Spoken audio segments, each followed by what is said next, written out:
The Incredible Hulk will not be presented this evening.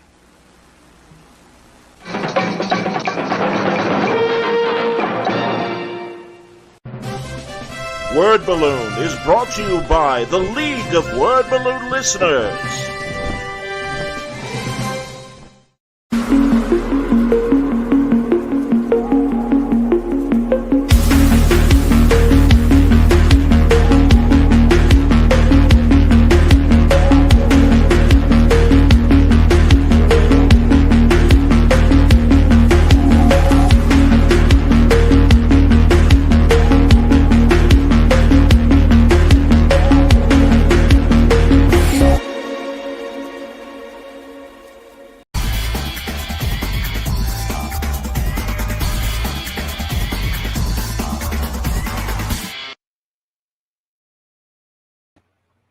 Welcome back, everybody. Time again for Word Balloon, the comic book conversation show. Now in its 20th year. Can you believe it? 20 years of Word Balloon, man. I know.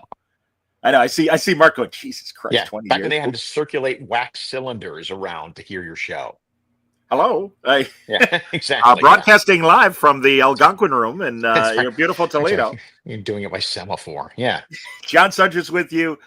Man, it's been a rough few days. The LA fires, my heart goes out. In fact, I want to know Mark's POV on that. But everything, man. And then today, we lose Bob Uecker. We lose David Lynch. Yeah. So let's have some happiness, and let's talk about some fun stuff with my good friend Mark Waid. Good to see you, buddy. Yeah, good to see you. Let's bring some lightness to it. It was, the fires were close here. I live in Santa Monica. We were in an evacuation warning zone, but right next to, one of those evacuation mandate zones. Luckily, where I live, I'm surrounded in 5 blocks all directions by concrete apartment buildings. So it really would take an act of God, I think. But at the same time, we did evacuate just to be safe. That's, you'll notice my big Superman painting of all is not here on the wall right now because you take the things that are important to you, right? That's one of the things that went in the car. Yeah. Have you got like you got a go bag ready to go in case the worst happens? I literally do. Got a go bag ready to go. You kind of have to out here. And, it's funny. We all talk about how, I'd take that. If the place caught fire, that's what I'd take. Or if the place caught fire, that's what I'd take. Bullshit. You don't know what you would take until you suddenly have to load a car and realize that the things that you say you want to take weigh 400 pounds and are not going to fit in your trunk. So there was a lot of that going on. There was 95% chance that we were going to be safe, but man, there were a couple of tense moments when I was thinking we may be about to lose the single greatest collection of unique DC memorabilia and history that there is on this planet. So I'm glad that didn't happen, obviously. Mark, I think back to Len Wein when he had his fire and lost all that stuff. Yeah. And Eric Larson back in the day. Larson and poor Steve Siegel, who, I've known Steve since the Chicago days, man. Yeah. Yeah. And just my heart goes out to these people and everything. And truly, so Mark Verheiden too. Everything. Poof. Oh man. Yeah. God, another fine Superman writer back in the day. Yeah, it's just so many people. This is how frantic the evacuations were. Is when we went to leave, I called around looking for the nearest nice hotel. I didn't have to be the Ritz-Carlton, but I also didn't want the Motel 6. Just give me something that's decent. The nearest one. Called and called and called. The nearest one, we drove an hour and 15 minutes to get to it. That's how crazy this town was with evacuees, unfortunately. So, anyway. No, everybody in the chat is checking in, and we appreciate it. And Kenneth, in fact, in particular, says, love Mark's work on World's Finest, especially Superman and Supergirl being a huge part of the story. I completely agree with that. Thank you, Kenneth. Yeah, it's a big week for you. You got a couple issues that popped out this week and one for next week. And we won't spoil next week's JLU issue, but we can talk about the story up to date. Sure. But man, here I've got some covers ready to roll with please. Stuff. So well, first of all, let's start with Batman Robin Year One. God damn it, man! Go ahead. What a home run! That thing, and I say that without a sense of ego because all I'm doing is getting in the way of Chris's artwork with my stupid balloons. But it is such a good looking book, and Matt Lopez doing terrific coloring on it, and it just, it sings. And you can tell like Chris is having the time of his life. It really is his dream gig. And I'm just kind of so buoyed by that enthusiasm. And Uh, the fact that he's happy and willing to make it a book that is half about Batman and Robin, but half about Bruce Wayne and Dick Grayson. That's the fun part to write, man. There's only so many ways Batman can punch Clayface, but there's so much to be mined out of a Batman and or Bruce and Dick relationship that is not harmonious. That is these two strong-willed people trying to get used to each other and learn how to be partners. That's the fun part to write. Absolutely, man. No, it is all the Bruce and Dick scenes, and Yeah. this woman from Gotham's adoption Child kind of. Protective Services. Yeah, yeah, yeah. Yep. Yeah. It's like we let a Playboy do this? Wait, what? Well, and But Alfred, man, I'm so glad there's room for stories happening in the past and stories happening in All In that are modern, because I understand, and I kind of am amazed that Alfred has managed to stay. Me too. Yeah. But it's still good to have him in a place where we can do something with him in the past. And we've talked about this before when you were doing Daredevil, and I'm like, there are just certain civilians that are so important to be there to tell the, hey, you're fucking up. Yeah, I don't exactly. And that great moment that you have, if it was in 4 or 3, where Alfred's like, hey, you're not paying attention to the kid. And, he's kind of out of control when he's not being Robin. Wise up. And he's like, you've never spoken to me like that, Alfred. Well, we never had a kid in the house. And it's like real moments, man. Real moments. I don't like being spoken like that too, except that you're right. Yeah. So well, and who is he going to listen to but Alfred, That's the only person he's going to listen to. He's certainly not listening to Dick Grayson because that ain't going well. But yeah, absolutely. Spoilers, they will eventually be partners. But well, and Mark, tell me, because Two-Face is the face villain that's in this, but also we're learning about more of the Gotham crime families. Yeah. And first, regarding Two-Face, I remember during Dark Knight Returns when Frank Miller, and it was Batman's inner monologue, and he's like, "Yeah, Robin." He goes, "Clayface used to call you the boy hostage, or Two-Face used to call you the boy hostage and stuff." So. Did that start with Frank, or was there? And again, because you're the keeper of the DC universe, that really was Frank. That was a Frankism, as I recall. Yeah. And they will meet face to face again before this thing is over, because there's the interesting thing about Two-Face that we play, but maybe don't always play enough, is the fact that he and Bruce Wayne were best friends. They were really tight, even more than Batman and Harvey Dent were. Harvey and Bruce were tight friends. And the beauty of that, contrasting with the fact that it's Two-Face and Batman, they're vicious enemies, is something we can get some mileage out of as we get into the second half of the series. That's excellent, man. Here, Tim even is commenting and saying, always loved Two-Face as a Nightwing villain. So I'm loving the seeds of that being planted here. Yeah, absolutely, man. And Kari, good to see you, Kari. Splash Pages, if you don't know her podcast, Mark, an excellent podcast. You're making the family seem so real. Dick acting out, Bruce learning that he has to take off the cowl. Sometimes it's beautiful. Yeah, I mean, it was great when the woman from Human Services comes and, oh, no, Dick's doing fine, and he's hanging from the chandelier. Right, exactly. Hey, how's it going? Exactly. And Bruce is not happy. I like the fact that Dick is willing to poke the bear. Even though it's a bad idea, you're just willing to poke Bruce a little bit, especially in front of the woman from social services. And again, that whole, I mean, you see the difference, even though they're both were orphaned under terrible circumstances. That's why Bruce is like, I'm the perfect guy for him. But as Alfred says, hey, you were 25 when you were 10 years old. You were 25. Exactly. Yeah. And meanwhile, Dick is this kid. And you see that optimism that is going to only manifest further as Dick matures, but not only as Robin, but also as Nightwing. And it's like, no, that's the difference between these guys. And I love that. There's a couple of differences that I really love. One is that, and I think the biggest one to me is that, and I may have mentioned this on the show last time we talked, but Batman doesn't do partners. Batman just doesn't do partners. Conversely, Dick Grayson's life, every night under the tent, his life depended on partners he could rely on. Yep. And now without that, he is a little bit at sea as well. So that's great. There's other stuff we haven't done with Dick yet that we'll get into, like the fact that he realizes he suddenly has money, which he's never had before. Yeah. So those are, and again, Bruce in the meantime just fumbling around trying to figure out how to be a dad on the fly, and thinking to himself, maybe this wasn't the best idea I ever had. Not because I don't want to put the kid in a Robin costume, but because I don't know how to deal with, the kid when he's not in the costume.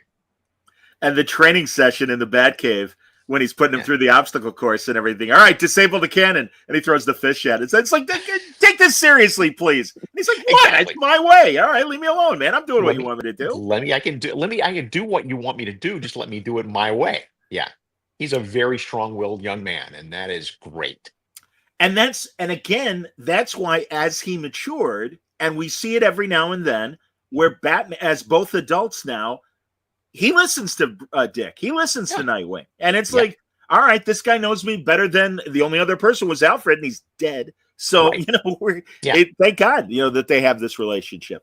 Here, Brad I love says, the fact they've grown up to be best friends. Yeah. Yeah. Sorry, go ahead. Yeah. No. And also, as the paradigm shifted to the Titans being that first line of defense prior to Justice League Unlimited, that no, Dick is more than capable of leading what we need to do. And you did that in your event and everything as well from last year. And it's like, he's the hero the hero that everybody in the DC universe listens to is not necessarily Batman. Most of the time it's Batman, but invariably it's Dick Grayson. Brad is right. He says, I think Mark's Batman and Robin Year One is on a level with Frank Miller's, but Mark and Chris have an element of whimsy that makes it more enjoyable. Absolutely. Thank you. Absolutely. Thank you. I mean, I could write just straight up hardboiled crime stuff. I'm not as good at it. So why would I not want to lean into my strengths, which is character stuff with a bit of whimsy, but just enough, I think, to lull you into a sense of thinking this is fun. And then suddenly we hit you with something horrible and something really sobering. And I love keeping the audience on their toes like that. You never know from page to page where we're going to go in terms of tone here. Kenneth, Dick Grayson is such a great character. I had that conversation with Jeff Johns during Infinite Crisis. And, we heard that, Didio's like, maybe there's too many Robins. Let's get rid of one. And it's like, no, you're not touching Dick Grayson. Just because, as you said, too, everyone in the DC universe loves him. And Jeff even said, like, if you're doing a cross-country trip in a car, you want Dick Grayson next to you because he's the guy that is going to make you laugh and have a great time with you, and it's just going to be that much better. Yeah, he's the guy who's also going to schmooze you into the suites, at the hotel desk. He's the guy who's going to sweet talk the mechanic when the thing breaks down. He's the guy. He's got more charisma than any other two DC characters put together.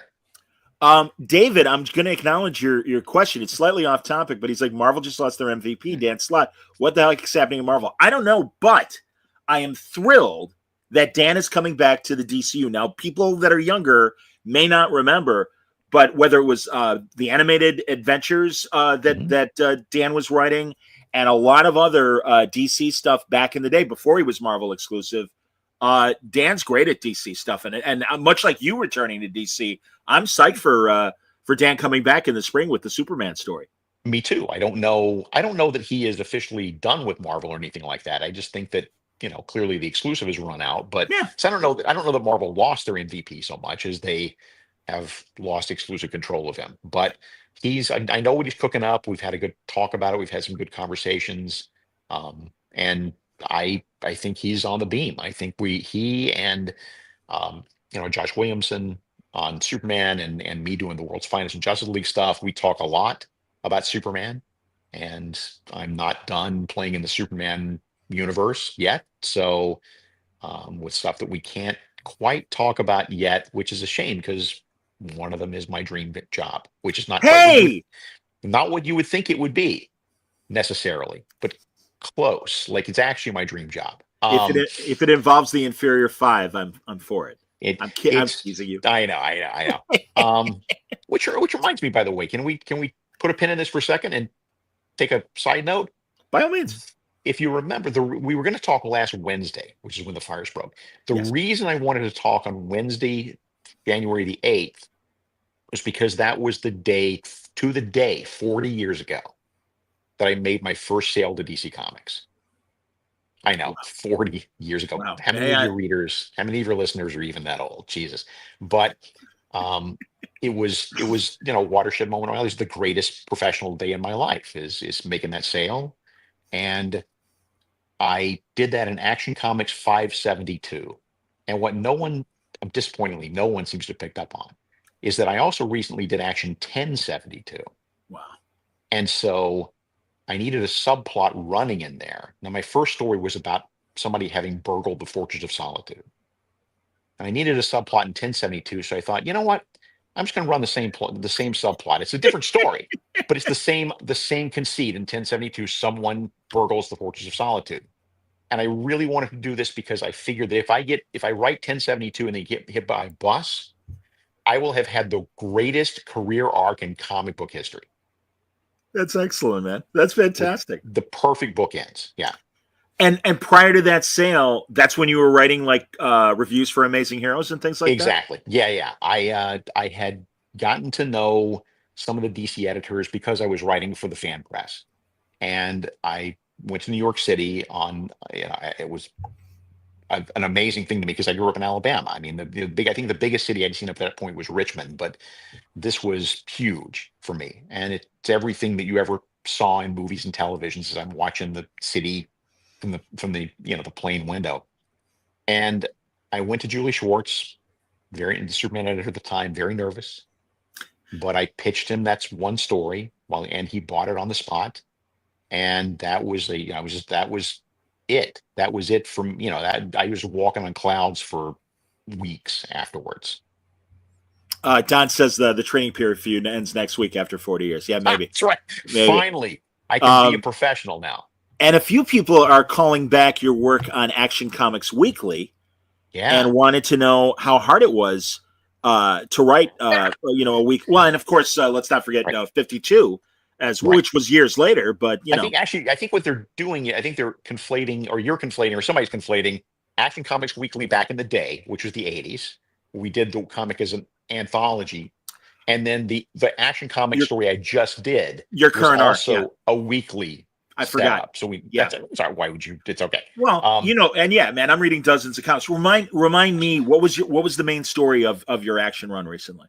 Phantom Zone. Trying to basically fix in the Phantom Zone. Yes. Oh yeah.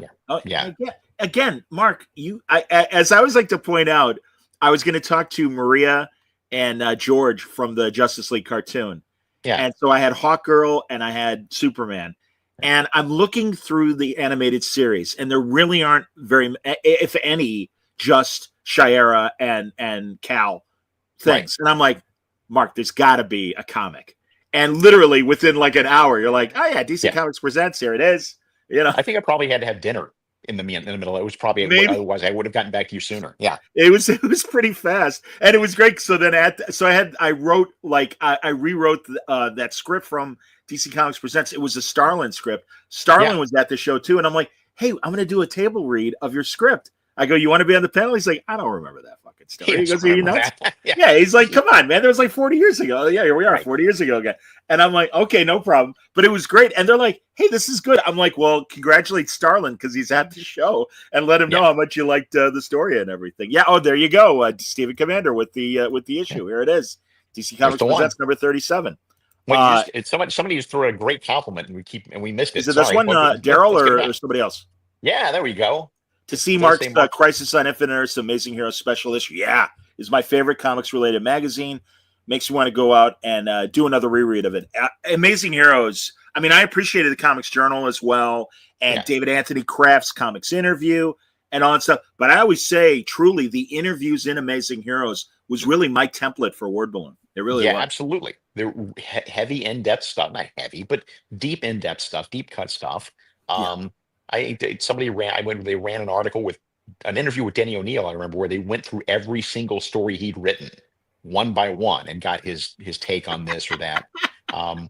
That was some fun stuff. And that one issue of Amazing Heroes that dealt with Crisis was like a month of my life as a fan, where I just sat there and pored over those issues with a magnifying glass and knew everybody in the book. There was a point at which George and Marv both acknowledged that I knew more about Crisis on Infinite Earths than either of them. course you did, man. Yep. Again, without even trying, Mark is the guy that can give you all the different versions of kryptonite. Yep. Sadly. From jeweled and white to the obvious ones of red and green and everything. Absolutely, man. Zach says your Action Comics run with Clayton Henry was such a treat to get weekly. Seeing Monel again was fun. You really felt the emotions between him and Clark. Well, answering the question before, and I misunderstood it. Was it harder to write the weekly, or is it, again, it's more the release of it weekly? It was more the release of it. It was just the only, the sad thing was we took Clayton Henry off the board for 10 months in terms of exposure to the fans, but he was grinding away on it for a year, and we were kind of working on it in secret for all that time. But it didn't really affect how I wrote the thing. The one choice I made that, in retrospect, I'm not sure I made the right choice, was my pitch was, okay, to make sure that Clayton who hits his deadlines every time, don't get me wrong, but to make sure he's not overwhelmed with the amount of work.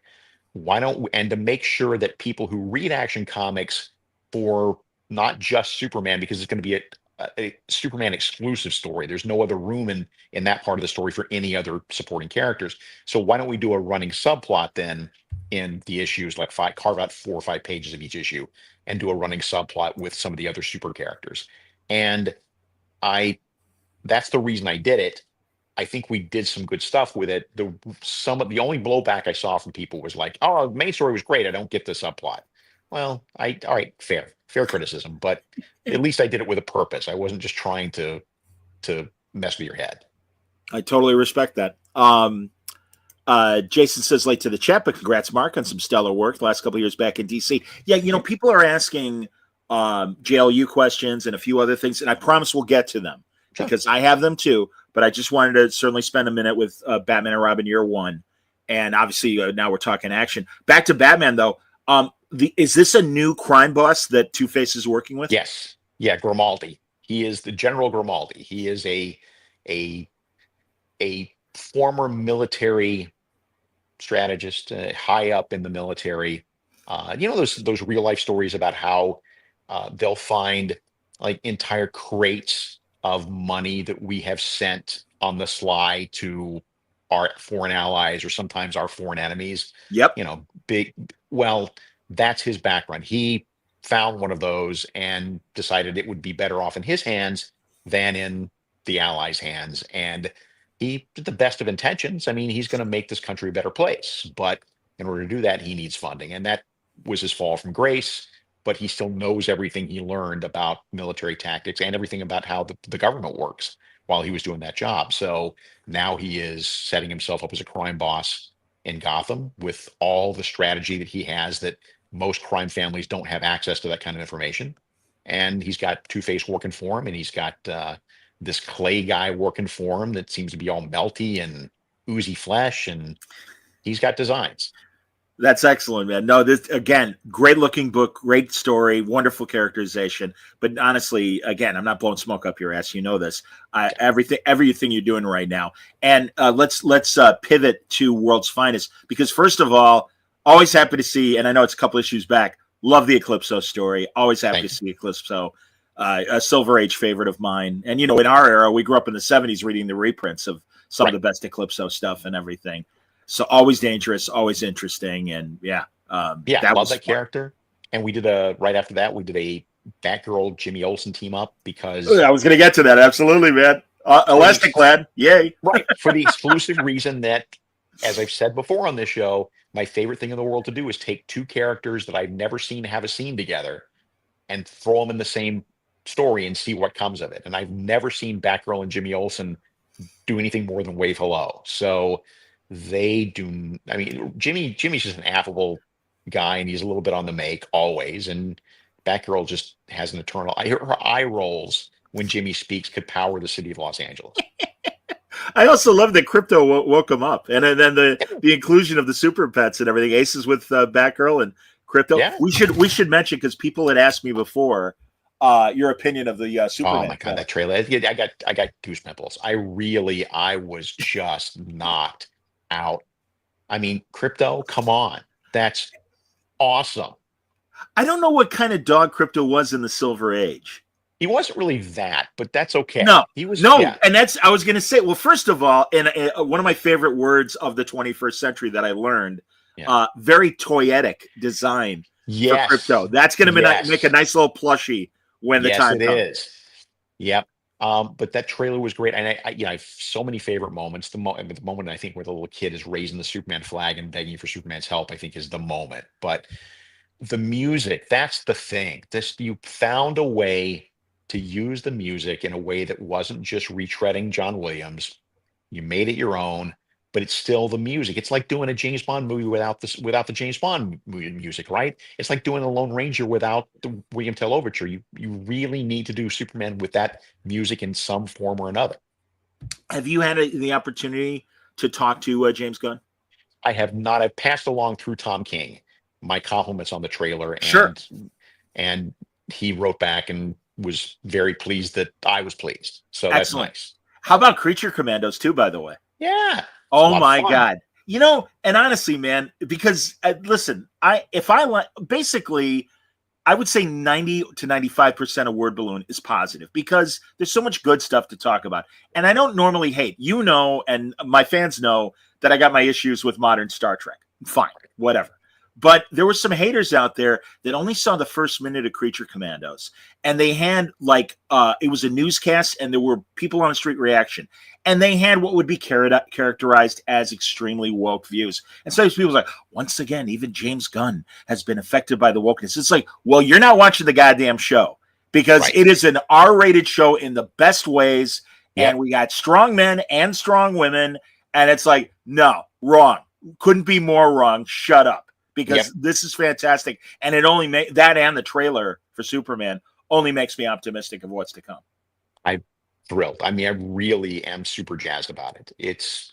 I've got it circled big on my calendar, obviously. And yes, all these people are writing in. Yeah, Creature Commandos was great.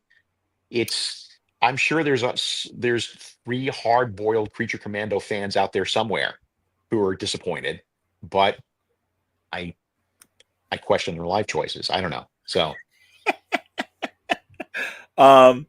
what do we both think of? Oh, the new Daredevil trailer.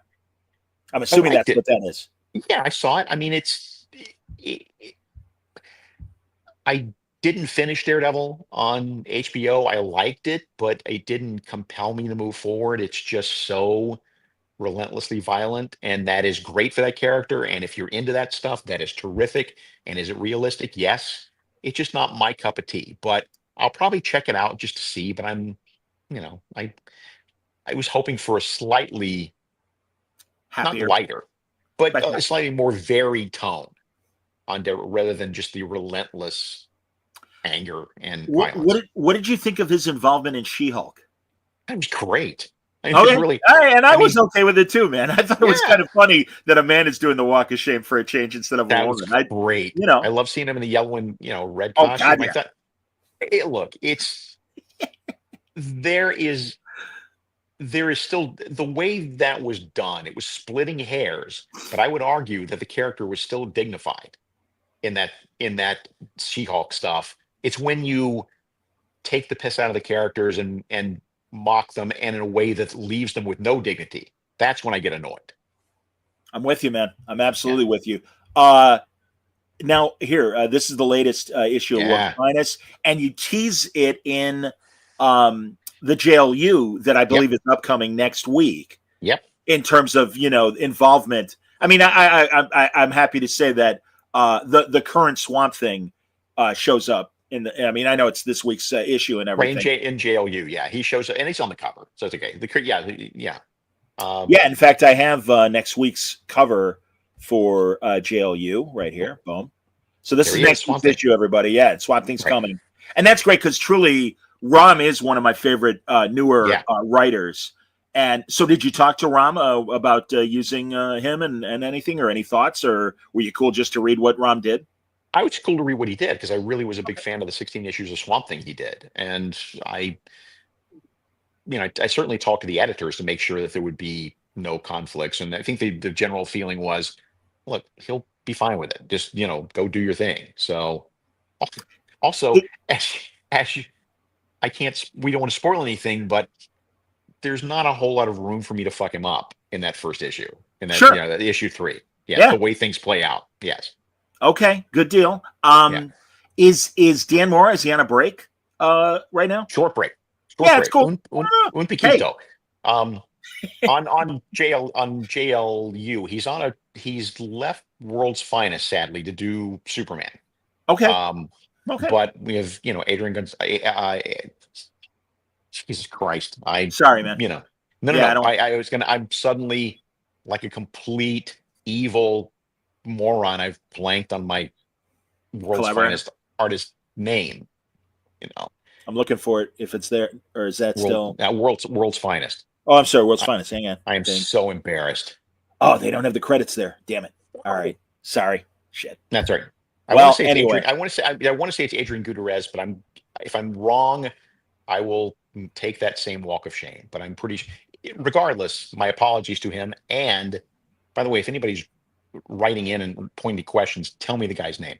It's I was going to say. There we go. Here it is. Here it is. Yeah. Boom. Thank Caesar. God. Okay. Thank you, Caesar. Adrian Gutierrez. Absolutely. Very cool. And yes, Tomb Raider, we can, because I mean, I love that there are and have been from the start so many guest stars in World's Finest. Oh yeah. And in times it does kind of become a de facto JLA book. And again, in the Eclipso thing, it's like, well, here comes the Justice Society. Yay! Yeah. Fantastic. To the rescue. Absolutely, man. No, it's great. And truly, man, this is the thing. I'm so glad that both in the retro books and the current continuity, that it seems like there are no restrictions, at least again, from a reader standpoint, of characters you're able to use. There's really not. I mean, in terms of the retro books, there's a sort of an imaginary dividing line in terms of the history of the DCU, where I think anybody up to about Firestorm is somebody we could safely use. And then like Cyborg would probably be too late for the World's Finest era. The Captain probably would be too, and I made that mistake, but we're going to say that's time travel at some point when he showed up. So beyond that, but that's my sweet spot of characters anyway. And then in the current JLU, all I really have to do is just stay in touch with the editors and make sure, like, Aquaman can't be in issue 5 or whatever because he's doing this thing in his own book, or Green Lantern is off planet for a few issues. If we didn't have such a gigantic cast to pull from, that could be a pain in the ass. But instead, it's just like, okay, great. Now let me roll up my sleeves and find somebody else who can take that slot who you don't see very often. Now, I understand to a degree that you don't want to interfere what's happening in somebody else's book. But by the same token, and I'm not throwing this creator under the bus, but when JMS read Wonder Woman and Superman and really took it off the table for everybody else, and the guy that got screwed, rest in peace, the great Dwayne McDuffie, when his Justice League, I mean, listen, and I know there are people that love Justice League Detroit, but this was even less heroic, or at least powerful, than Justice League Detroit was. And it's like, and literally, I remember Dwayne being on message boards going, well, can I use Hawkman? No. Well, can I use the Atom? No. So you got Elongated Man, Zatanna, and Plastic Man, and I forget who else was in that lineup. And it's like, man, this guy is one of the best Justice League writers. He's proving it on the animated shows, and you're not going to want to play with the toys. So bring it back to you. Right. Yeah. I mean, you always find a way. And I absolutely respect that about that. And also, to be honest, I mean, if I really desperately needed Hal Jordan for this story, or else it's not going to work, they'll throw me Hal Jordan. I mean, it's not the edict is make good stories first, make the continuity work second. But if I can do both, I'm happy to do both. Excellent. That's great. All right. I'm looking for a question earlier that regarded, actually, because we even mentioned Hawkman. Yeah. Steve wants to know, as keeper of the DCU, what is the current status of Hawkman? Since Qatar Hall is the Hawkman in your World's Finest, JLA, and not the Golden Age version of The Spy, does this mean the Hawk World ongoing? Great run back in the day. Oh, God. Okay. Yeah, I know. Hawkman. Tough continuity. Yeah. And it was the easiest fix in the world. It was the easiest fix in the world. We begged the editor when Hawk World came out. Great book, Hawk World. Great, restarting Hawkman continuity. Great book, awesome. All you had to do was put the words 10 years ago on the first page. That's all you had to do, and you would have avoided 40 years of continuity nightmare since then. That's all you had to do. But no. And so Hawkman's been a mess ever since. And I'm not sure even I could tell you what Hawkman's exact current status at this moment is. I know he's in the JSA book, and is it Katar? Is it Carter Hall? I don't know. He's a guy in a mask. Ask Jeff Lemire. I respect that. One of the few things I liked about the Black Adam book was Hawkman in it. Yeah. And I thought that was great. And also back in the day when James Robinson and Jeff Johns were kind of bringing Hawkman back, they really kind of merged every iteration of Hawkman. Or even, my God, was it Vendetti? Because I know the artist was Brian Hitch when they were doing the last Hawkman series. And I love that they really went beyond the reincarnation happening on Earth. And we got the Katar Hole of Krypton. Are you fucking kidding me? The taking it to the stars. That's great. I know. I'm hoping that the character is back to what we know. I'll do my homework after this. He's not on my radar right now because he's exclusive to JSA, and because there are certain JSA characters that, because of what Jeff is doing, are not available to me for the time being on JLU, which I'm fine with. So Toon Raider wants to know: are we talking JLU now? Yes, we are. My question is: how come Airwave seems to be new to being a hero when he was brought back in the new Golden Age by John's oversight, or will it be explained? No spoilers. But further, as you and I've discussed before, I think we had Terrificon at the panel, and I'm like, oh, it's so great to see Airwave, because I remember in the 70s when he was the backup feature in Action or whatever it was, and and Uncle Hal Jordan, which I loved. So tell us about Airwave and what is his status these days.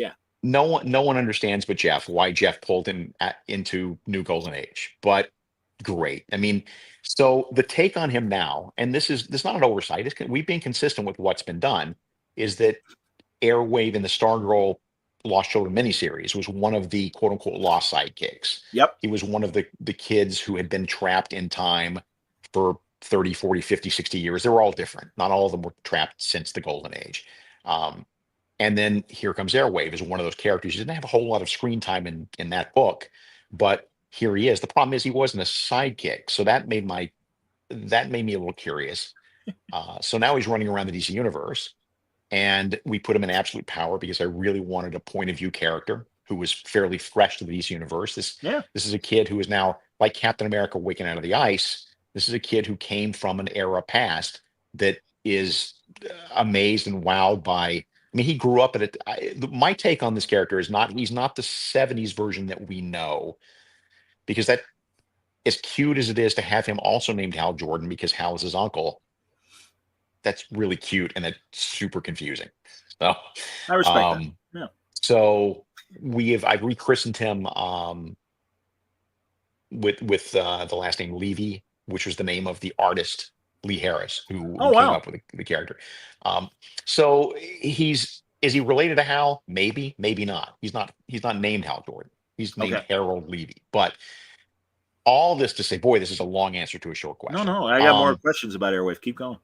All this to say that he is clearly a major player in JLU. I love the fact that 6 out of every 8 questions I get about JLU are about Airwave, no matter who's talking to me. And I love that, because my goal was to make you love that character and then twist the knife.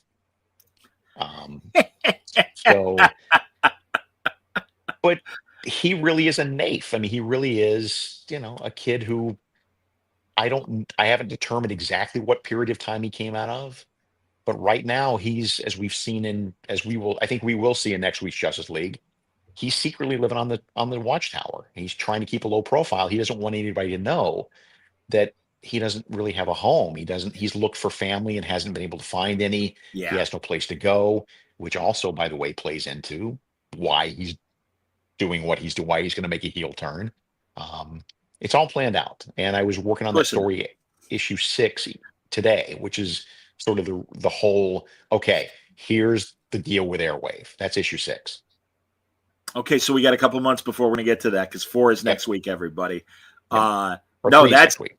And I also love that locker room atmosphere of the satellite, and everybody's hanging out. And also, they laid out from issue 1 all right, the Justice Society has their little room and their little area and stuff. And this was the best thing about the animated series in its final season, when it was like, no, everybody's in the league. And I like that about the JSA back when Robinson and Johns were writing it. And it's like, no, there's room for everybody and every generation. I think that's terrific. And this is just because you have a room dedicated to the JSA doesn't make it the kids' table. It's not the kids' table. It is just, we need everybody to be able to pool their resources, pool their weapons, their knowledge, their devices, their magic, whatever they've got to bring to the table.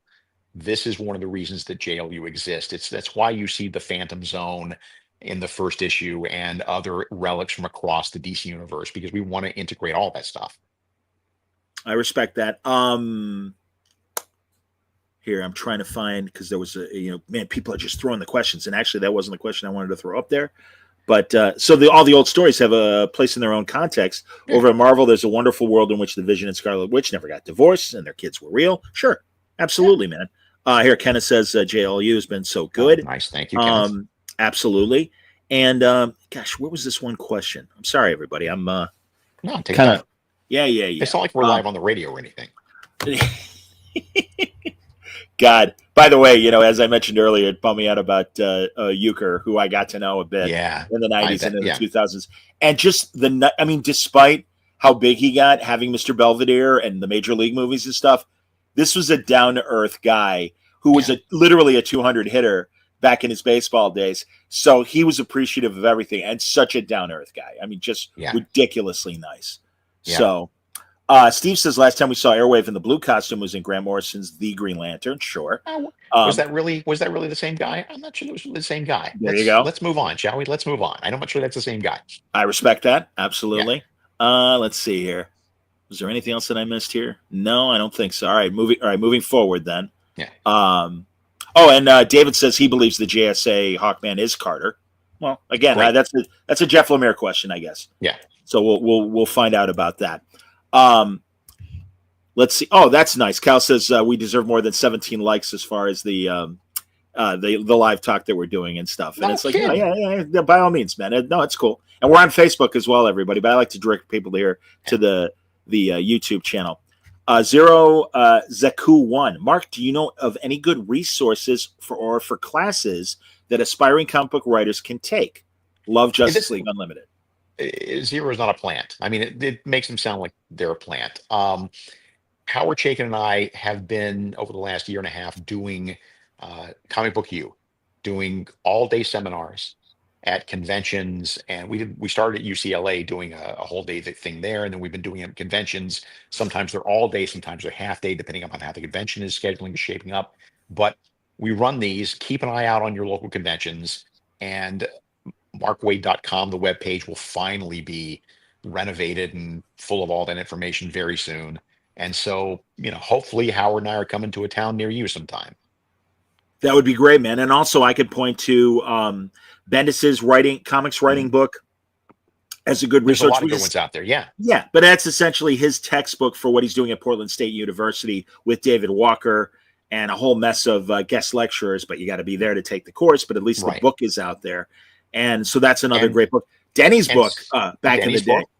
And Denny O'Neill, everybody. Right. And someday the How to Write Comics book that I've been doing for Simon Schuster since 2018, I think, will finally see print. So that's actually, it's an update on how to do comics the Marvel way, but it's not just writing and it's not just art. They asked for a book that is literally everything from soup to nuts, like covering, plotting, writing, lettering, coloring, penciling, inking, every craft. And that the book is basically a primer on all of that stuff, how to create comics the Marvel way, on sale sometime in 2025, if the wind is at my back. Cool. That's great, man. Zach wanted to know, do you know what conventions you're doing this year? I don't yet, but I will know. I'll have a better idea in the next few weeks. So again, keep an eye on markwaid.com. Excellent. Another great book, Stephen Commander points out, Paul Kupperberg's book that was illustrated by Joe Staten. So Staten or Staten, Mark?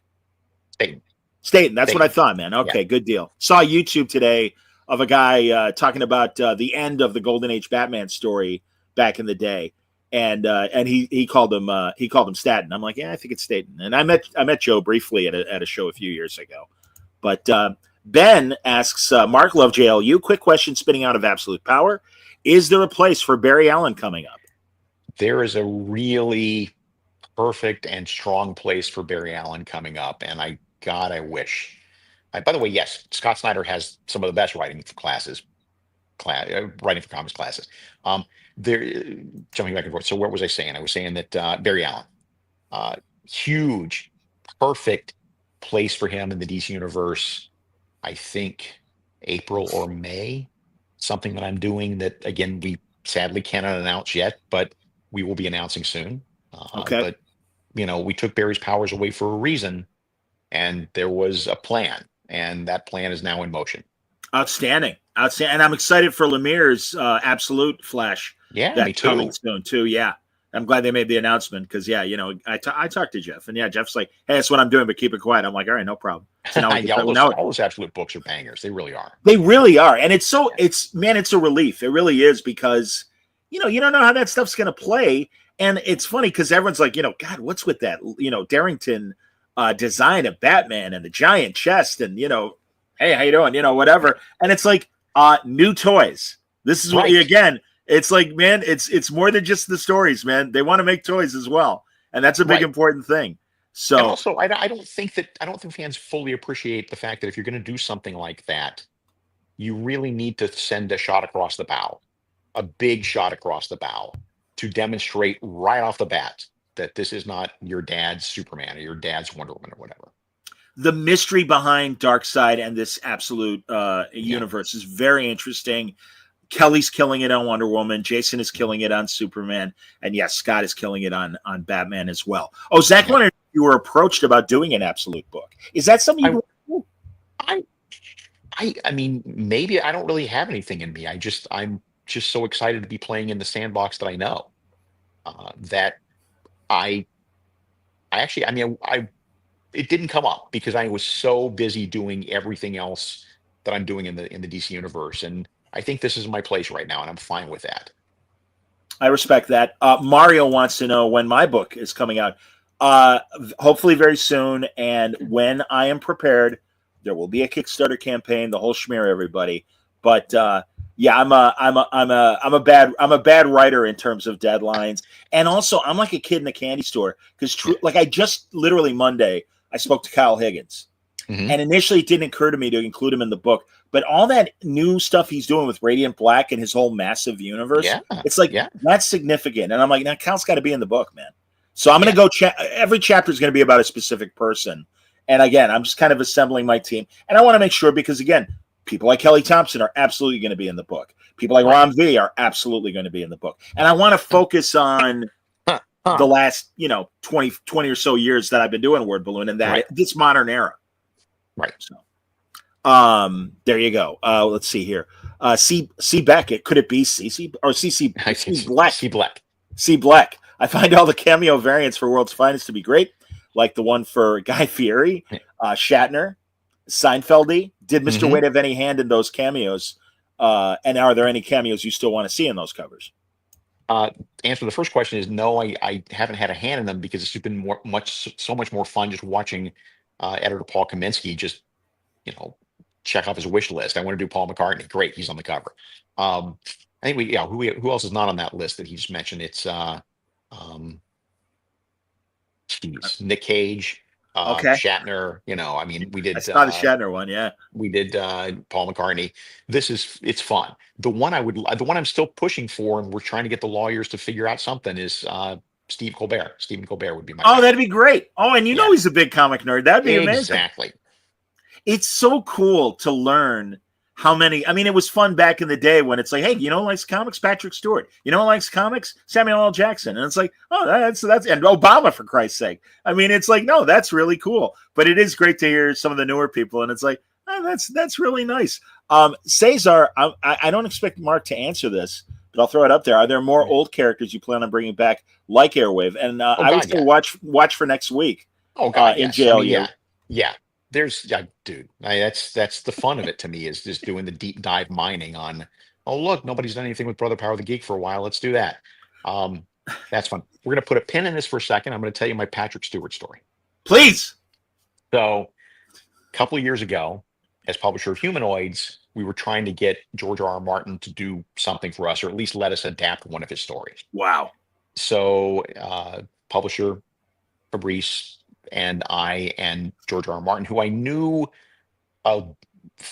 somewhat. I mean, I knew him enough to where we could nod to each other in the hall because I had talked to him back when in his Twilight Zone days back in the day. I'd done interviews with him for Fan Press. And so we had lunch, and Fabrice really wanted me there, not just as the publisher, but also as the guy who could talk geek to George R. R. Martin, because Fabrice knows nothing about this stuff. So, he and I didn't, George R. R. Martin can go on about how the DC TV shows are so awesome or whatever. And we were like deep in the woods. I was trying to steer it back into business, but he was laser focused on being deep in the woods. As I'm sitting there talking to him, there's a tap on his shoulder, and I look up, and it's Patrick Stewart. And Patrick Stewart says to George R. R. Martin, I don't mean to interrupt. I apologize. But my fan and I, my wife and I are huge fans of your work, and she was wondering if we could get a picture together. Wow. And I'm just sitting there, and this first off, Patrick Stewart's so cool. Yeah. And I'm fumfering trying to think of anything to say to him that is not, I loved you in Star Trek. Of course. I could not for the life of me remember the two-season show he did for Stars, and I still can't remember. But I really liked it. Whatever the hell it was called. When he was the pundit. Yeah, Jonathan Ames' show. Yeah. God, I wish it. And I'm in the same place right now that I was in that moment. It's right at the tip of my tongue. I could have said something, but no. But anyway, Blunt Talk was the name of the Star show. That's Blunt Talk. That was it. So that was my big fanboy moment of that year, is just watching the two of them interact. And I'm just sitting there like a fly on the wall. But to find out that Patrick Stewart is a big fan of George R. R. Martin's, and I hate to interrupt, is pretty awesome. Well, the one time I met George was at the bar after con hours, and I'm looking at him and stuff, and I'm like, "How you doing?" He's like, "Yeah, my name's George." I'm like, "My name's John," and I go, "Wait, Game of Thrones?" He goes, "Yeah." I go, "Listen, forgive me, I haven't read Game of Thrones yet." I'm like, "However, your Wildcat novels," I go, "My God," Mark, I wanted to know, were you a Wildcat person? Yes. Wildcat, Wild Cards. Wild Cards, everybody. Yeah. Look, here's my tip to all of you out there. When you meet your heroes, try to have like a bullet in the chamber that is not the stuff they're used to hearing. Yeah. Try to think of something that you have enjoyed of theirs that is not something that everybody else brings up, because you'll get a better reaction, you'll get a better moment of engagement, and it brings a smile to their face, because it's not, gee, I loved you in Star Trek for the 1,000th time that day. My buddy Robert Meyer Burnett, who, by the way, right now has a fantastic collaboration with Max Allan Collins, adapting his first Nathan Heller detective book as an audio drama. And that's great. And he got an all-star cast of wonderful character actors. Anthony LaPaglia plays Capone in it. And to name one, David Strahan is in it as Mayor Cermak, the mayor of Chicago back in the 30s. The story is about his assassination. But when he met Patrick Stewart, he went right back to I, Claudius. Yes. And just like you're explaining, Mark, Patrick Stewart lit up. And he said, the woman that did my hair and makeup back then, she's been with me on any film project I do. I've been working with her forever. And he's like, all right, I got him. All right, good deal. Not so much for the hair stuff, but certainly the makeup stuff still. Yeah. Kenneth wants to know, if you could pick a writer to write a new Supergirl ongoing series, who would you choose? I would pick Sterling Gates. Loved his pre-New 52 run of Car. Yeah, me too. Jamal Igo, of course, great artist on that. Yeah, me too. I've been pushing Stuart Gates to, hey guys, he's out here and he loves Supergirl, and clearly with a movie coming up, we're going to need a book. I'd love to see him take on that book. I really would. It's a hard question to answer completely, though, because there's just so many good writers right now in the DC bullpen. The bench is deep. Chris Cantwell is terrific. His Challengers the Unknown book is a must-read for me every week. There's so many other people out there doing great work, and Josie Campbell doing really good work. Everybody bringing their energy. Everybody's bringing their A game, and it's fun. Love Al Ewing and Steve Lieber on Metamorpho. That's so great. And Lieber is obviously channeling the spirit of Ramona Fradon. It's totally Steve's book, but And someone asked earlier, like, hey, we need a Jimmy Olsen series. Yes, we do. We also need, and no disrespect to what Josh is doing with Lois in Superman and making her Superwoman for however long it is, but that run that Rucka and Perkins had on that Lois Lane solo book, and Lieber and Fraction on the Jimmy solo book and stuff, it's like it can be done. And it again, totally can be done. Yeah, well, again, you and I grew up when not only we had their solo books, but even when in Superman Family, when their series continued in that anthology book and everything. Come on, Mr. Action. And I have no inside information on this whatsoever, not a shred. But I cannot believe that DC at some point is going to do a crypto book this summer. They've got to, right? They've got to. That's everybody's talking about that from the trailer. So I think that's probably a foregone conclusion when it gets closer. Probably a foregone conclusion. Yeah. Yeah. Tim wants to know: have you ever considered a Suicide Squad run, especially after writing Amanda Waller in Absolute Powers? Very different from your typical work, which could be very interesting. It could be. I mean, that's interesting, and that I've never considered it, but that might be something fun to run with. Because as you know, I don't like writing cynical stuff about positive characters. I don't think that is a good mix. But Suicide Squad scratches a different itch. I've written, my own crime stories and science fiction, all that kind of stuff. I've written some independent stuff over the years that people ignored or forgot about. But to be able to scratch that itch, so it's not straight up superheroes, that would be a lot of fun. I'll put that on my 2026 calendar, maybe. David says not only crypto, but we need streaky too. Sure. Sure.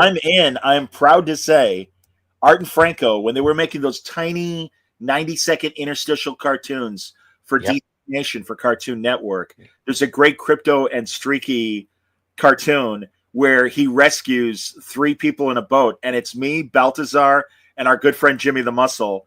And it's and truly, when the trailer came out and Crypto is dragging Superman to safety, I'm like, I know what it's like to be saved by Crypto. There you go.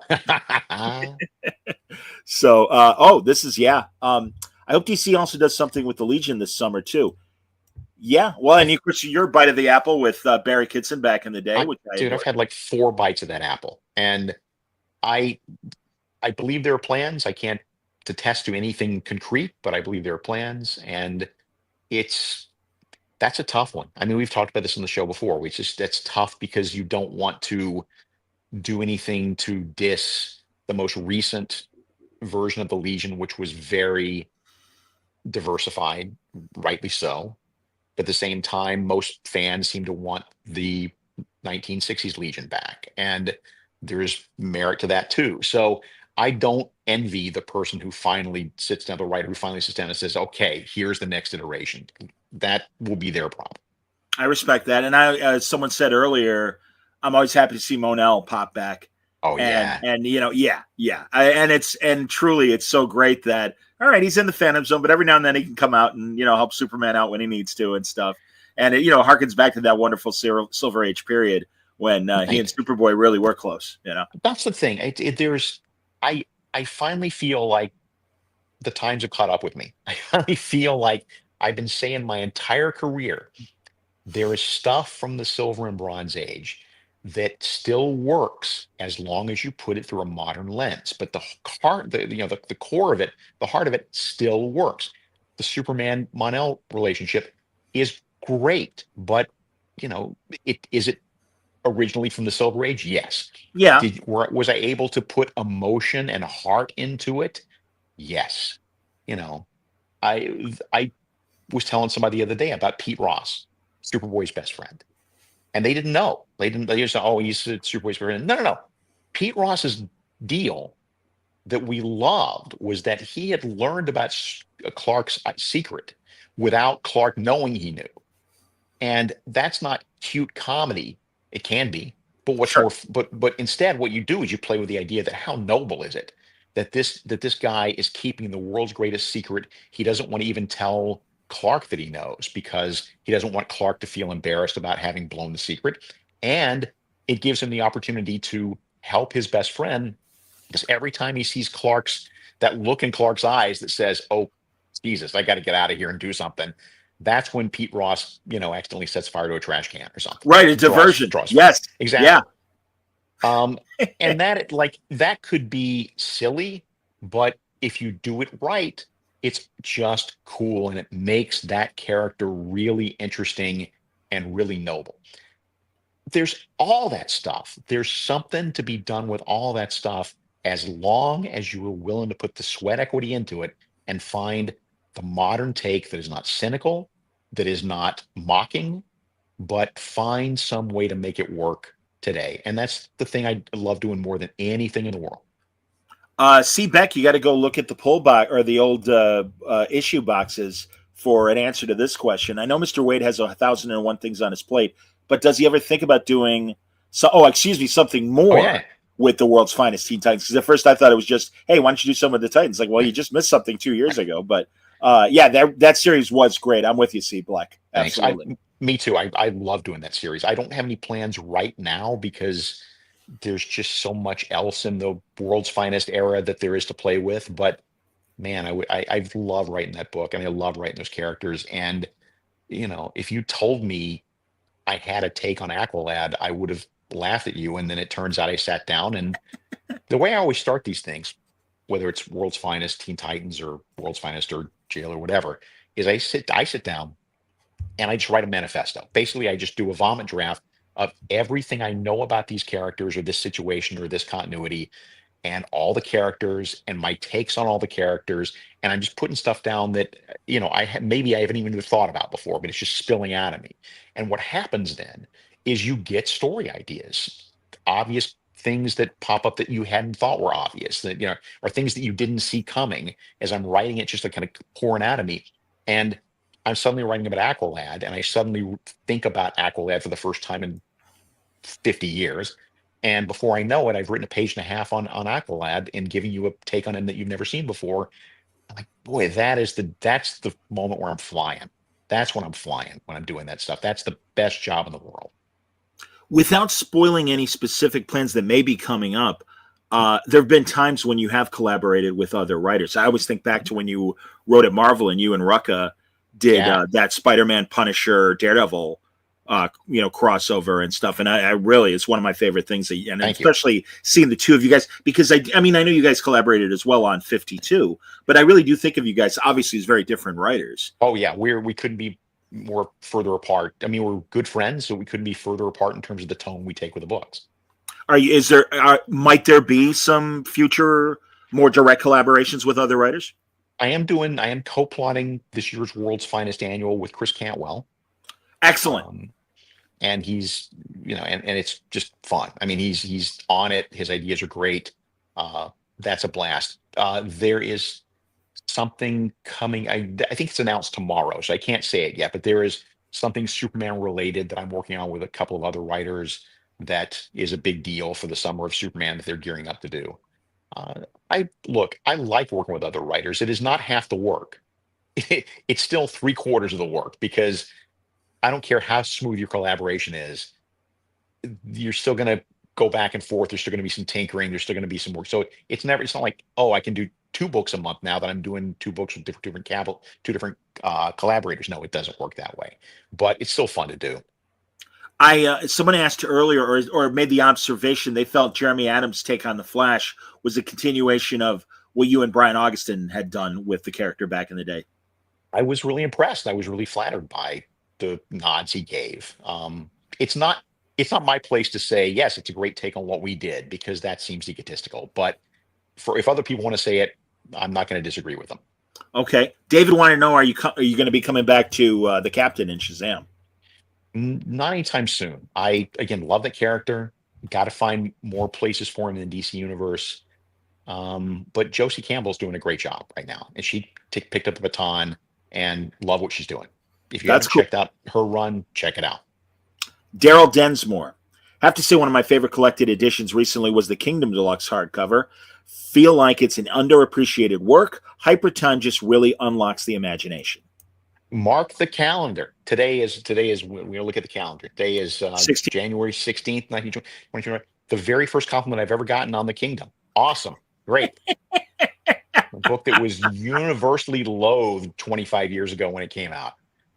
But I'm glad he dug it. I feel it's an underappreciated work too. I don't think the bookends work as well, but I think the 5 interstitials in the middle that focused on the kid like Nightstar and Planet Krypton and Offspring specifically with the son of Plastic Man with me and Frank Quitely. That was our chance to work together. That was fun. Look, David, love the Kingdom too. Where were you 25 years ago when I needed the support? But thank you. I think it holds up. I think it ages pretty well, actually. That's excellent, man. I want to point out everybody too. It's coming out in the spring, and you can still order it. Alex Ross's Legend of Kingdom Come documentary series and stuff, and obviously Mark, as the writer of that and co-creator of that wonderful series, is in the documentary as well, and it's really great, and I hope people check it out. Oh yeah, I understand, but it's actually, I mean, and again, no, it's really well done. It's actually more of a Alex Ross documentary than it is a Kingdom Come documentary. But yeah, that's true.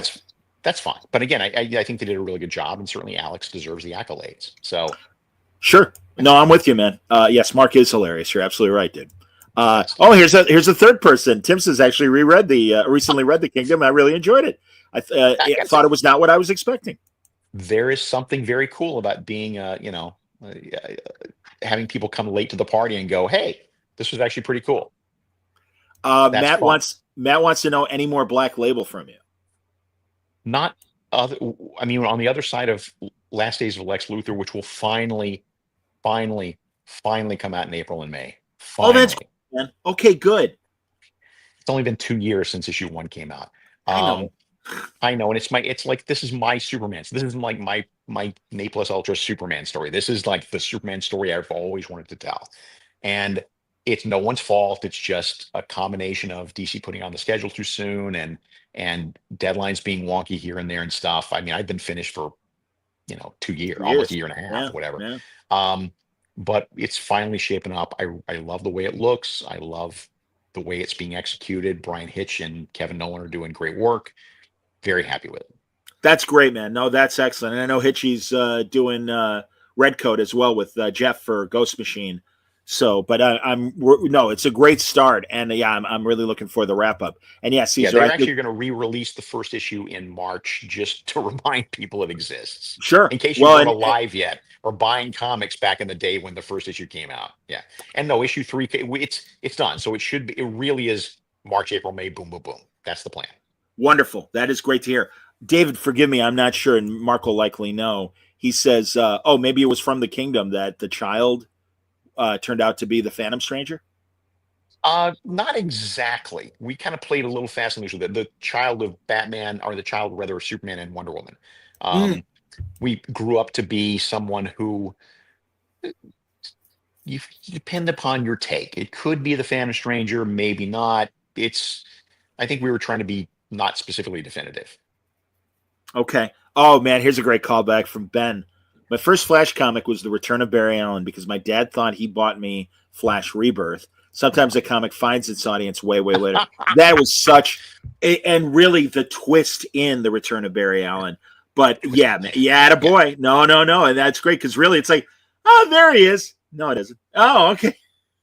Do you know how hard it is to do that in an age where solicitations are on the internet every moment of every day, and we're planning 3 issues ahead, and we're telling you what's going to come out in issue 6 when issue 3 isn't even on the stands yet? It is monstrous. And the only way we made the Return of Barry, I've said this before, the only way we made Return of Barry Allen work as a surprise was we didn't number the chapters. We didn't say you're reading part 3 of 6, you're reading part 4 of 6, because that's a giveaway right there. We all know this, right? If you get to the last 10 pages of a book, you're in the last 10 pages. You set certain expectations. If you're watching a movie and you know it's the last 15 minutes of the movie, you have certain expectations. So with The Return of Barry Allen, the thing that saved us was we didn't ever tell you what chapter you were in. You were just reading an ongoing series. It was so good, man. Yeah. Thank you. And props to Greg LaRocque. Yeah. Absolutely. Yeah, I was going to say I couldn't remember who the artist was. No. Yeah. And when who we think is Barry is like, well, I don't know what's going on with Wally, and the other like on TV or something like that, looking very Barry Allen innocent and stuff. It's like, wow, this is so good. Let's see here. Yes, Ben says blew my little mind, and unfortunately created the great Wally Barry split between me and my dad. Oh, that's a shame. David wants to know, any chance we'd ever see the Earth D folks again, or classic Earth 1 or Earth 2 or the others, now that we have the infinite multiverse back at last? It is back, but currently we don't have access to it. That's part of the punch of absolute power at the end, is that it exists for the moment to help with the absolute stuff. We don't have access to it. We may have access to it down the road, in which case all bets are off. Yeah. C. Black wanted to know, was it a happy coincidence Yes. that World's Finest 34 had crypto? You didn't know that that he was going to be in the trailer? Nope. Happy coincidence. If I'd That's known, cool. we would have made him bigger on the cover. Trust me. And Kenneth says, glad your flash run is out in omnibus format. Yes, indeed. And you know, as volume two out in, I think, 3 weeks, 4 weeks, something like that. Wow. I've got copies now. It's, you know, it's this big brick that's holding down any papers that might blow around. It is this giant, massive tome of a book that covers the second part of my run, and I'm really happy with the way it turned out. So it should be in stores in somewhere in February. I want to say in the next 3 or 4 weeks. Now, I know you're not writing this mini-series, Right. The Adam Project. But it's so But good. it's tied into jail, isn't? But there's a bit of it tied into JLU, isn't there? Oh, yeah. Yeah, absolutely. One of the things that Paul Kaminsky and his editorial crew are doing, you know, Chris Rosa and Marquis Draper and Brittany Holzer and Jillian Grant, and God forgive me if I've forgotten anybody. If I have, I'm so sorry. Don't delay my paycheck. What they're doing is making this coordinated effort to have everything play off of everything else in a ways that don't affect the story. It's not, these are not official crossovers, but it's just, if you read Challengers, if you read The Question by Alex Segura, if you read The Adam Project, they're all different facets of what's going on at the Watchtower, which is why, again, we say that's the centerpiece of the DC universe at this point. And the energy they're building around that, and the way that these books are spinning out of Justice League and yet have very much their own identities, like the Adam Project. I'm really impressed by everything everybody's bringing to the table. And that Adam Project book is really good. Steve says the Adam Project is everything that was good about the 90s. I'm with you. And it's cool, too, because it never occurred to me to put Captain Atom with, Ray Palmer and Ryan Choi. I think that was just a joke we were making on the phone, and then it turned into something. But that's the way it works. David Ogilvy, you know the name David Ogilvy from Ogilvy and Mathers, the advertising agency. Yes, indeed. Yeah, from Chicago, absolutely. Ogilvy and Mather. Yeah. One of the greatest things I ever heard was he said, "The best ideas start as jokes," and he is absolutely 100% right, because the best jokes surprise you. And that's what you're looking for in a brand new idea. So doesn't mean your idea has to end up being funny, but the best ideas do start as jokes. The best ideas just start with me riffing with Brian Augustine or Tom Pyre or whoever, and making a joke that makes us laugh. And then we go, hey, wait a minute, there's something there. You know, it reminds me of in recent Marvel memory, and I heard it started as a joke, the Asgardians of the Galaxy. And it's like, yeah, wait a minute. That's a good idea. Let's pounce on it. That's good. There's something there. Yeah. You know, yeah. No, I love it, man. That's outstanding, man. Too goddamn funny. Kenneth wants to know, any chance Supergirl and the Legion of Superheroes, was that yours, Mark? That was mine. Yeah. It wants to know if it will be collected by DC. Gosh, I hope so. Well, I actually think that has been. I think in the past, there's if you look for used bookstores or whatever, you look at used bookstores. Once you look at the Typewriter Factory, if you go buy a buggy whip somewhere, if you go look at the used bookstore, listen to me, if you find used books somewhere, I'm pretty sure that stuff is collected. Supergirl and the Legion of Superheroes. Well, and maybe when the new Supergirl movie comes out, great. That's an opportunity great. Yeah, to bring back some great runs back in the day. I mean, God, Stephen is saying that, and I forget what book it might be, that has the Ostrander Kupperberg intelligence agency vibe. Well, I would say I was really happy to see the Peacekeeper stuff that Paul did in the 80s get back in print and everything to coincide with the Peacekeeper. Right, Peacemaker. Thank you. Right. I do that to Paul. Paul's like, John, that's right. Peacemaker. I'm like, yeah, because Peacekeeper is actually a graphic novel that I wrote for Humanoids 3 years ago that will someday be finished. I don't know how the art's going on that.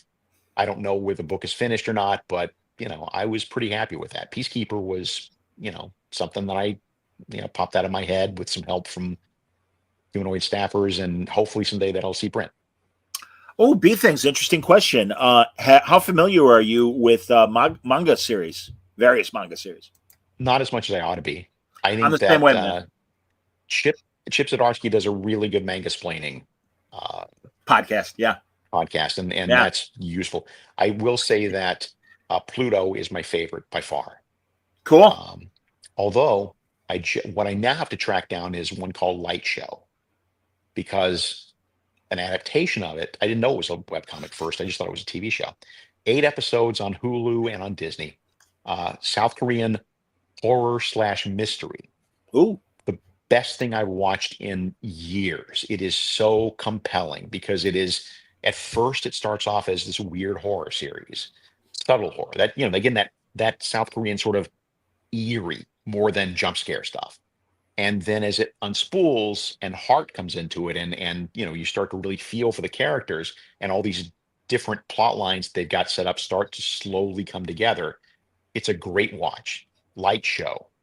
So if anybody can point me to the manga where the webtoons or whatever where that exists, please let me know. I can't wait to read that. That's cool. My favorite manga is Gogol 13, the assassin kind of secret agent. Yeah. But Pluto is just fantastic. Pluto I read in one sitting. Timur wants to know, did you see the anime adaptation of Pluto? I didn't yet. I didn't. Is it good? Let me know in the comments. Let me know. Yeah. Ryan, where is it? Man, you guys are great in terms of what you're asking here. Ben wants to know, does Zot count? Scott McCloud's Zot. Man, I loved Zot back in the day. God, that was so good back in the day. I haven't revisited Zot in a long time, and that's overdue for a read. Yeah. That book, for those who don't know, it was about a kid who lived in a zappy, super scientific paradise world with the ray guns and the 1950s aesthetic and the big smile on his face as he fought evil, and then he gets dumped into our dimension and has to suddenly deal with a world that is a lot more cynical and a lot darker than he was used to. I wish we had more Zot too. Trust me. I'm with you, man. No, and those Captain Marvel eyebrows that Zot had too. Yeah. King of New York says the Netflix anime adaptation of Pluto is amazing. Good to hear. Uzumaki, I loved the anime. I didn't care for the adaptation, sadly, but I know they had problems there. They had 4 episodes. First episode was great, and then apparently they ran out of money. It wasn't their fault, and so the second, third, fourth episodes are weak sauce. But that's good. I finally read 20th Century Boys about 3 or 4 months ago and read it all in 1 week. Have you read this book? Have you read the series? I have not. Tell me. So my editor explains this to me. It's hard to do it justice. It's basically just weird things are happening now, and weird things were happening to these same characters 20 years ago, and you're kind of going cross time back and forth as those threads come together. But it is, I said, I'll read it. I'll order it. It shows up. It is a stack of books 3 feet tall. I'm not exaggerating in the least. It is like 20 volumes, 20 thick volumes. Now, luckily, Animate reads quickly, but even still, that was a chore to get. Not chore, that's wrong, because I enjoyed it, but that was a feat to get through that. How about that? An accomplishment to get through that. But that I enjoyed as well. Well, King New York agrees with you. 20th Century Boys is by the same author as Pluto and Monster. They're all great. Yep. And all right, Matt, good question. What did Mark think of the Superman and Lois finale? Loved it. There were times in the series that I didn't love it. I didn't dislike it. It was just like the third season felt like homework to me. Third season just didn't really click with me. But fourth season, I watched almost all of it in one sitting, not one sitting, but over a couple of nights, and really loved it. I really loved the actor's take on Lex Luthor. But the finale was so good. It had a real sort of Mort Weidinger Silver Age feel to it that I can't really explain, but it's just so heartfelt. And so now we're going to jump 20 years in the future and see the kids as adults, and we're going to go 30 years in the future and see what happens to Lois and stuff. It's just so beautiful. He did a really good job as Superman, I thought. Tyler Hoechlin Absolutely, much like Kevin Conroy on Yeah. Batman, where it's like we weren't expecting this, but No. and even starting when he was on Supergirl and everything, Yeah. it's like, oh no, this guy is, because also no disrespect to him, but he did seem too small to be Superman just physically. Yeah. I stopped thinking about that a few episodes into Supergirl, and certainly the series. You know, for the third season, for me, I really appreciated their spin on the Bizarro world because they That's made it true. work. They Yeah, they really did made make it it work. work. That was a really good standalone episode with them in the Bizarro world. Um, he wasn't well served on the Supergirl show. I agree with you. He didn't feel big enough in the super as when he was guest starring in the Supergirl show. But that's because if it's the Supergirl show, no one's allowed to be more important looking than Right. Supergirl. I So I get one it. of Yeah. one of my good friends that reads comics. He's like, oh, Superman should be able to solve this. I'm like, the name of the show is Supergirl. Supergirl. I'm like, Exactly. when and Silver Age when Daredevil fought Namor, and it's Yeah. like, well, how could he beat Namor? The name of the book is Look, Daredevil. Daredevil. It's Exactly. I'm like, you How did can't how did forget that. Kazar beat Thanos? The name of the book is Kazar. Yes. Was that in your run? Yeah. Was that one of your stories? Oh, god Yeah. damn it, man! I got it. All right, I'm gonna Marvel Unlimited. I'm gonna have to go back and reread that. That's great. People hated that story so much. They hated it because the TV guide version is Kazar beats Thanos, which sounds absurd. It sounds Sure, ridiculous. sure. Jim Starlin actively was angry at me about that. Actively angry at me.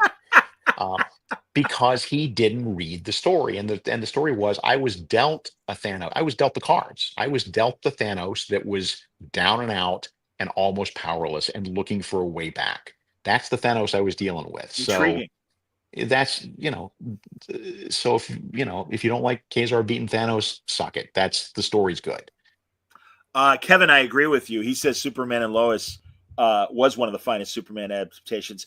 And Bitsy Tulloch, I'm so glad you mentioned Bitsy, was a fantastic Lois Lane. I am absolutely with you, man. No, and really my only complaint about the show was not so much the sons, because they were really important. And of course, you and I know the great Silver Age imaginary tale with Jonathan and Cal. But also, I didn't care about Lana's husband and their marital problems, and Beppo, the woman that co-ran the Smallville newspaper. And it's like, hell, look, here's their wedding. I don't care. And it's like, get back to Superman and Lois, please. That's why I'm here.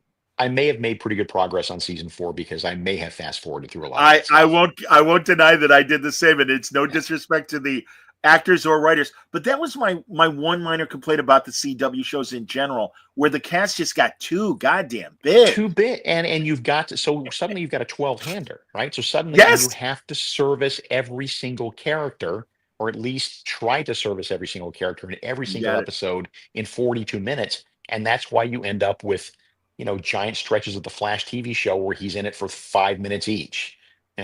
That's it. It is that mission creep of making sure the cast creep, if you will, all the CW shows suffered with it. It's suffered from it. Which is a shame because that first season of Flash, brilliant TV. Why? Because it was about the Flash. Yep. It wasn't about goddamn, elongated man Frost or elongated man. Just, give me this. Yeah. I'm with you, man. I'm so with you. No, it was no, and also, was it Tom Cavanaugh? Was he the actor that ends up being Professor Zoom? Yes. That was the greatest thing when that first season was happening. I was still working in radio, and one of the secretaries is like, okay, explain Professor Zoom to me. I'm like, sit down. I'm happy to do that. No problem. Pull up a chair, make a sandwich. Exactly. This might take a minute, but I got you. And it was so funny because the station manager just like, what are you talking about? Get back to work. I'm like, yeah, fuck you. Jerk. So anyway, I'm swearing the hell out of it. I don't care. We can swear. Oh, and you're right. Tom Cavanaugh coming back in Superman and Lois was an awesome touch. Sure. That was nice. Great. I wish he'd played a variation of Harrison Wells that but it was fun seeing him come back. He is such a good actor, and he was the greatest actor in the CW universe by far. He could do anything, and his line readings for Harrison Wells were just off the chart brilliant. Mark, are we cool for time? I always worry about you, and I don't want to mess you up. Let's give it another 5 or 10 minutes. Let's start to wrap up because I still have another Justice League story to attack tonight before I go to bed. So and I don't know if you ate dinner before or you're going to still eat. So no, absolutely, man. Stephen wants to know if your Silver Age series from 2000 is in canon with World's Finest. I'd have to go back and look. I want to believe it is. I certainly know that big parts of it are, like Robbie Reed Dilates for Hero is part of that world. Um, I'd have to go back and look at the villain costumes and see the incarnations of the villains, but I would I would bet that 90% of that is still in canon. Okay. Sakamaji, might we see Robbie Reed's return to Down Lake Tree? One of the greatest catch. It's like, okay, what were you smoking or drinking when you came with Sakamaji I or know. Sakamaji? How did you pronounce it? Sakamaji.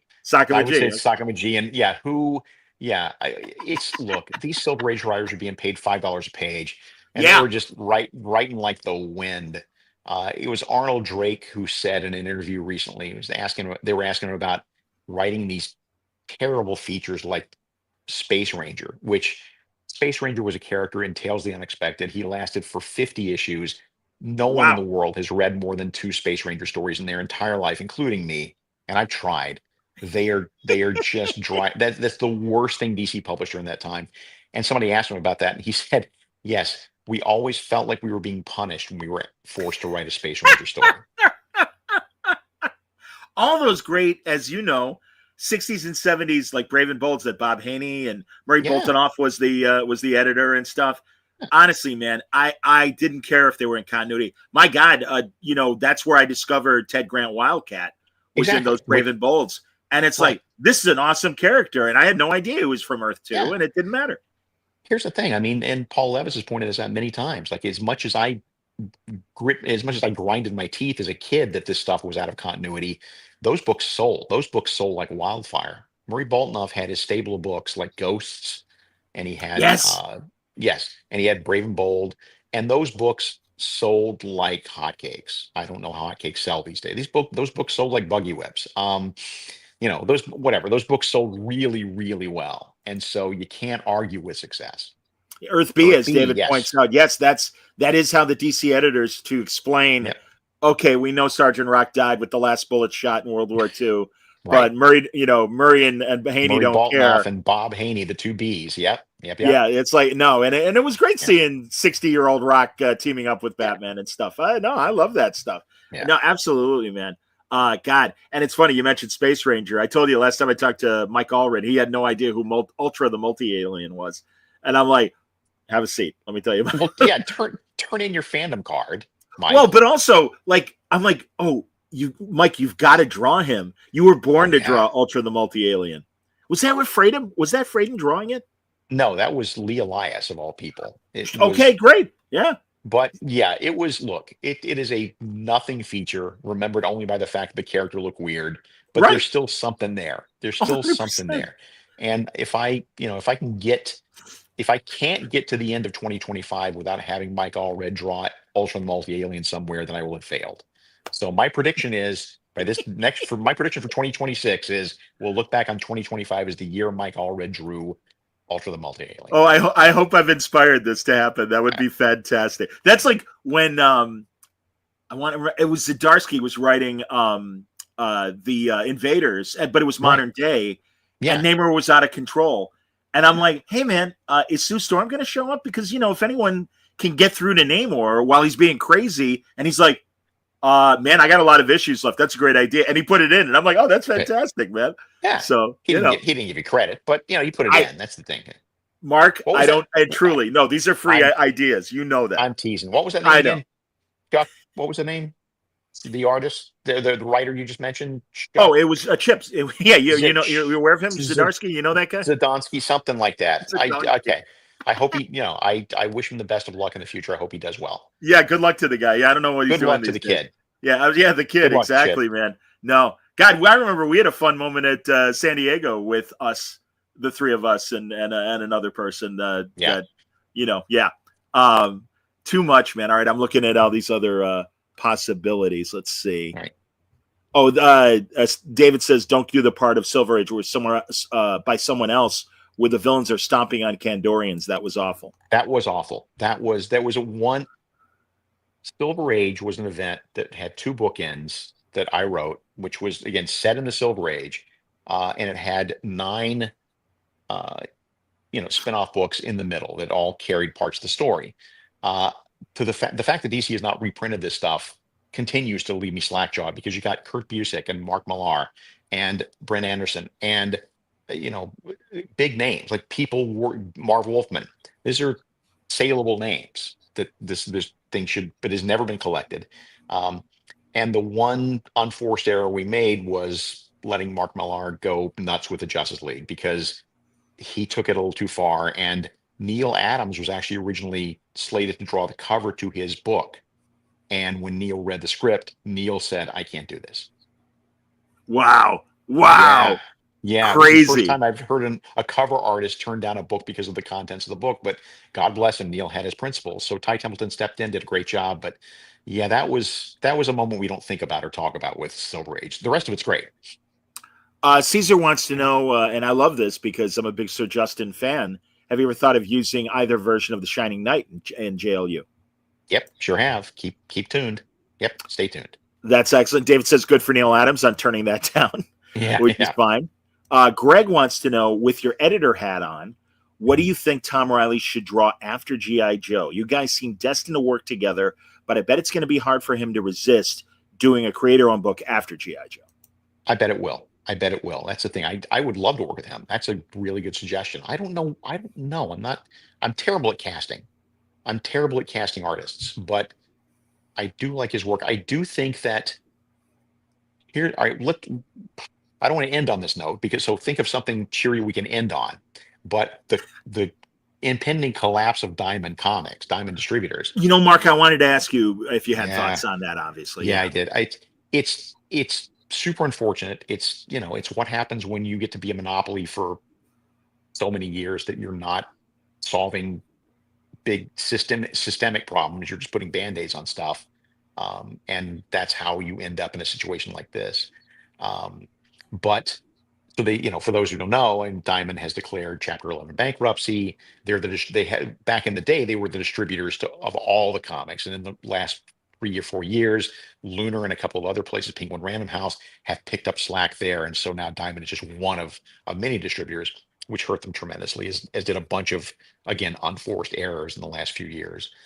And so now they've declared Chapter 11 bankruptcy, which is the kind that allows you to keep going as long as you're busy restructuring debt. So you're not out of business, you're still in business, but you're restructuring debt. So all this to say that Diamond feels like it's a wheezing mule on its last legs at this point.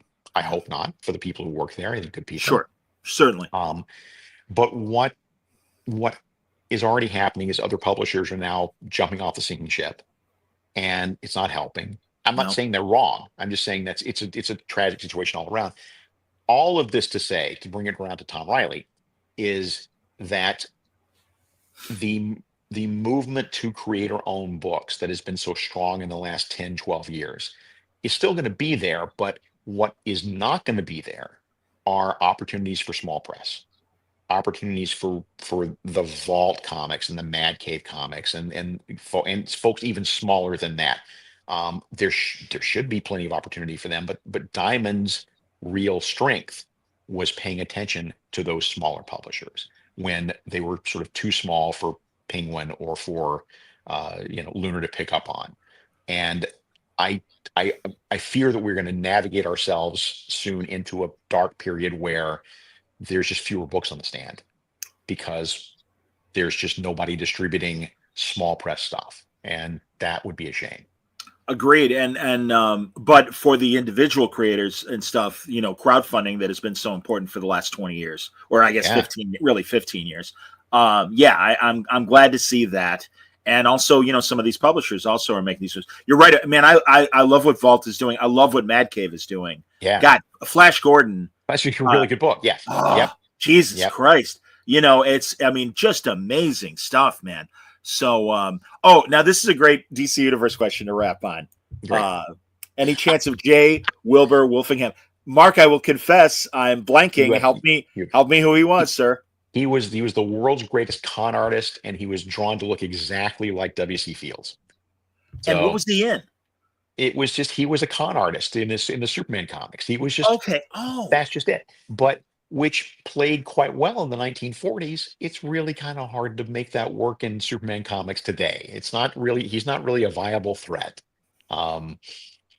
it's if I find some take on J. Wilbur Wolfingham, will I? But some of those characters perhaps are less best left to our memories and our fine memories of the fine stories that J. Wilbur Wolfingham was in, which number 2 altogether. I mean, he was in a bunch of stories, but the really good ones, you don't have to take off your shoes to count that number of stories. David is saying there should be a Wolfingham Uncle Dudley crossover. Absolutely, man. There yes. You go. For the people, that's right. For all our fans who are still big fans of W.C. Fields. Yes.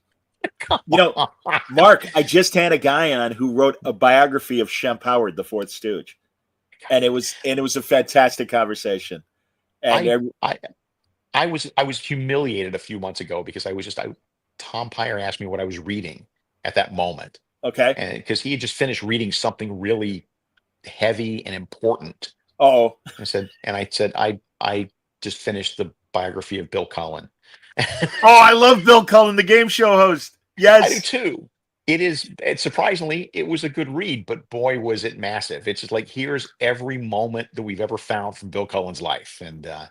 And so I appreciate that those books are out there, but Bill Cullen and J. Wilbur Wolfingham have roughly the same amount of relevance to contemporary entertainment Hey, well, first of all, and I want to know your thoughts. And again, we're wrapping up, I promise. But I love the Golden Age look of Mixie Pitalik.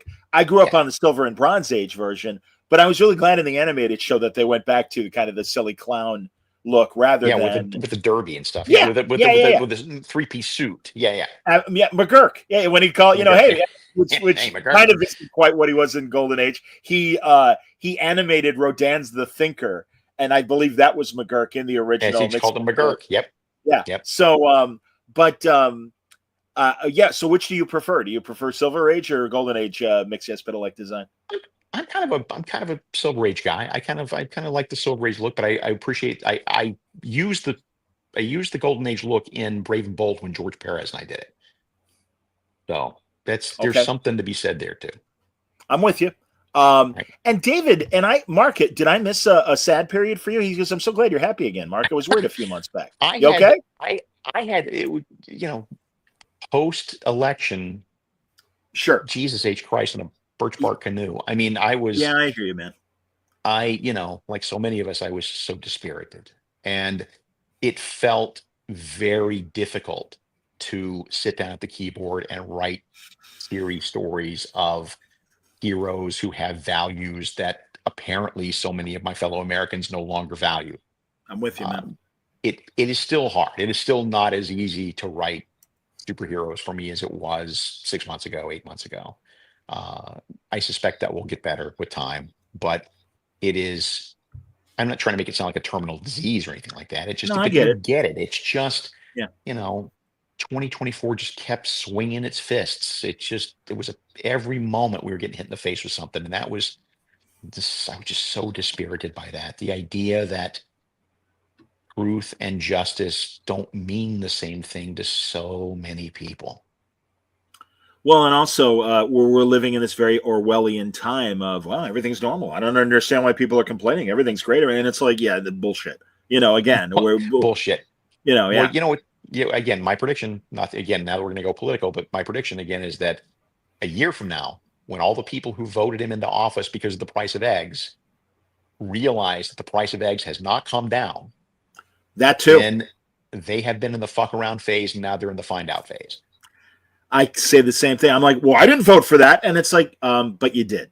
And shame on you for not really seeing the full picture and getting beyond the fact that bacon and eggs cost as much as they do. God, we're dark. We're in Dr. Seuss territory. Speaking of J. Wilbur Wolfingham, as we were, all right, let's end on a positive note. Yes. Well, here's a happy thing that Reaper XC says. I love your writing. So many stories inspire me and are emotionally impactful.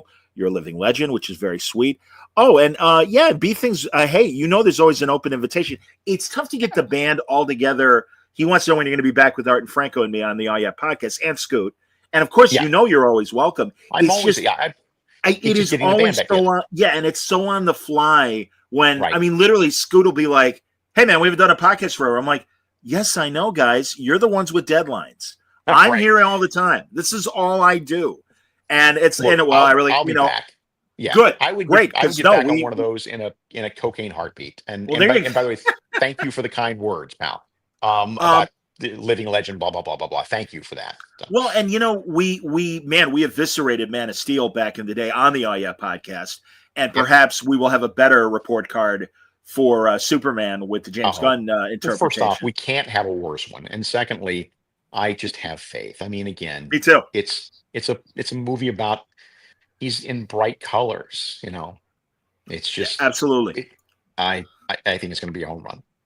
Yep. Oh, thank you, David, because Reaper was saying, hey, what do you guys think of the Diamond bankruptcy? You just literally missed it, Reaper. So rewind, and you will hear Mark's thoughts and my thoughts as well. So we promise that we're there for you for that. So, yeah, man.